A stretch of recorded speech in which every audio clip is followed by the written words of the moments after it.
Welcome back to our intermediate financial accounting class. Over the last few segments, we've been talking about cash flows and cash flows and cash flows. It's been a long process, but we finally finished building a full statement of cash flows from the beginning step of finding a check figure all the way through gathering information, checking off special transactions, looking for non-cash accruals in net income, going back through the balance sheet to find all the working capital changes and non-cash accounts and things we may have missed earlier. And then, of course, putting it all together to get the worksheets to balance. And finally, building a statement of cash flows that works, that balances with that ending cash number, and then sliding in those non-cash insignificant transactions from investing and financing activities.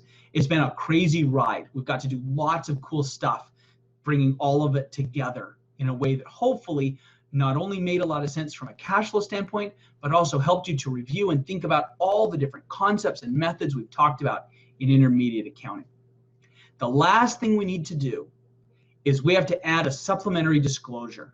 Because the example that we did was a direct method style statement of cash flows, we have to add a reconciliation in the footnotes from net income to cash flow from operations.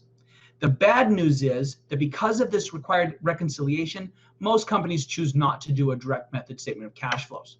So we learn it because it's on the CPA exam, and some few companies do choose to do it, and because FASB does prefer it, they think it's more informative. But the reality is we really need to practice the indirect style. And luckily, this reconciliation will walk us through that indirect style statement of cash flows. So with that, let's go ahead and pick up where we left off with our statement of cash flows, all built and looking beautiful, and balancing $2,251,000 with our ending cash balance. We've got our significant non-cash investing and financing activities, and this would be all that would appear in the formal statement of cash flows. What we're going to do next is going to be in the footnotes somewhere. We're going to call it a schedule, reconcile net income to cash provided from operations, or cash flows from operations. If this was the indirect style statement of cash flows, this would be our cash flow from operations section. So we'd call it operating activities. That's the only difference so far between what we're doing now and the indirect style. We'll start with net income. The easiest place to find net income and everything else we're going to need for this reconciliation is right here in our worksheet for our operating activities. So there's our $251,000. All right, next we're going to make some adjustments. And the rule is we're going to start with the non-cash items, and then we're going to put in the change in working capital amounts. So as we look at our list of changes over here, it's really easy to separate these out. Anything that says change is going to go last. Everything that doesn't say change is going to go first. And within the categories, it doesn't matter what order you use. So I'm going to start with these two. So I'm just going to copy and paste to speed up this process. And if I use this paste values option, then it gets rid of all the formatting and everything that I really don't want in a formal statement of cash flows, although it really helps me in my worksheet. Let's see, there's my pension plan contributions. I've got the depreciation, amortization, and accretion. I've got the bond premium, the loss. Deferred taxes technically is a change, but by convention, we put it up with the non-working capital accounts. It's not considered working capital because it's not short-term. So short-term is kind of the qualification there. I'm going to make a note now. These are the change in working capital accounts. And let's see, to make this look a little nicer, I'm going to indent these. It makes it easier to see what we're doing. Don't have to do it that way. It just looks nice. So again, I'm just going to copy the changes just like I did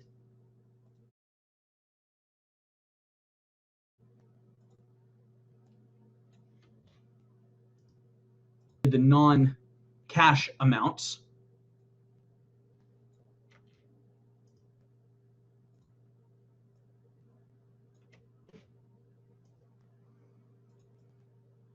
And you'll notice that it's much longer than that direct style because there's a lot more involved in changing net income into cash flows than there is just showing the actual cash flows. So this is my net adjustments.